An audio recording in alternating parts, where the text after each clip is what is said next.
Hello dear friends, this is Phone Support Channel. Before you start watching this video, please subscribe to the channel and give it a like. And also write your feedback in the comments if this video helped you, or if you have any questions. Thank you. In this video I want to show and tell you how you can lock your Facebook profile. To do this we need to go to Facebook. In the bottom right corner, open the menu. In the upper right corner, click Settings and Private. Here scroll down and find the item Profile Locking. Go here. Here click Lock your profile. It will load. You have to wait a little bit. After that you will see a page where it says that your profile is successfully locked. And if you want to unlock it, you go to the menu, Settings and Private.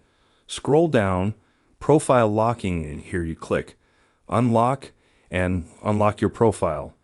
As you can see, this is a very simple and quick way. Done. That was the Phone Support Channel. Bye. See you later.